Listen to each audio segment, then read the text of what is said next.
Hey everyone, and welcome to Trendy Startups. In this video, we're going to run through how to install Android apps on any Windows PC computer. So let's begin. First, you want to head to BlueStacks 5 website and download BlueStacks 5. The link of this website will be in the description below.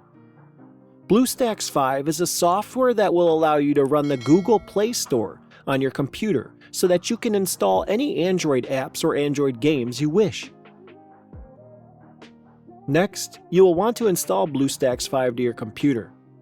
After you open BlueStacks 5, you can log into the Play Store using your regular Gmail address account.